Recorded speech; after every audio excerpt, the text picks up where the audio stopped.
అందరికీ నమస్తే. Welcome to మన సమతా రెడీ స్టూడియో. ఇవాళ 1:30 పిఎంకి వీడియో అయితే మిస్ అయింది. సో ఇవాళ చేద్దామా లేదా అనుకుంటే ఇంత మంచి బ్యూటిఫుల్ శారీస్ మిస్ అవుతారు కదా. సో 7:30కి అయినా సరే చూపిద్దామని చెప్పి డిసైడ్ అయినా.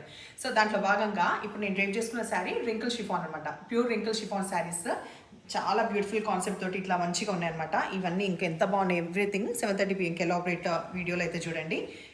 దీనికి బ్లౌజ్ ఇట్లా వస్తుంది అనమాట. ఓన్లీ 2350లో అవైలబుల్ ఉన్నాయి. ఓన్లీ ఎందుకంటే ఇది బయట ప్రైస్ వచ్చేసి 2550 అండ్ అబౌవ్ ఉన్నాయి. అది ష్యూర్ అనమాట. అది మేము చూసుకొని మన దగ్గర రీజనబుల్ పెట్టాలి అన్న కాన్సెప్ట్ తోటి 2350లో ఇవి అవైలబుల్ ఉన్నాయి. దీంట్లో కలర్స్ కూడా. దాంతోపాటు ఈ శారీస్, దీని ప్రైస్ ఎవ్రీథింగ్ నేను మెయిన్ వీడియోలో చెప్తా. ఈ శారీ కాన్సెప్ట్ ఏంటంటే మనకి ఇట్లా పర్ల్ వస్తుంది అనమాట. ఎడ్జ్లో పర్ల్ వర్క్ వచ్చిన తర్వాత బ్యూటిఫుల్ కాంట్రాస్ట్ బ్లౌజ్ వస్తుంది. ఇంకొక శారీ ఇప్పుడు నేను చూపించేది ఇది నంబర్ ఆఫ్ పీసెస్. ఇందులో స్పెషల్ ఏంటంటే ఇది రావడం ఇంకా మీరు ఎన్ని ఆర్డర్ ఇచ్చినా సేమ్ ఆరెంజ్ వస్తుంది. ఆరెంజ్ బాగా ట్రెండింగ్ ఉంది కదా, ఒకసారి ఇట్లా చూడండి. ఇది కూడా మళ్ళీ మెయిన్ వీడియోలో ఎలాబరేట్గా చూపిస్తాను. దీనికి ఆరెంజ్ బ్లౌజే రావడం అండ్ ఇది కూడా సేమ్ ప్రైస్ 2350. బట్ ఈ ప్యాటర్న్లో మాత్రం కలర్స్ ఉండదు. So don't miss 7:30 PM video.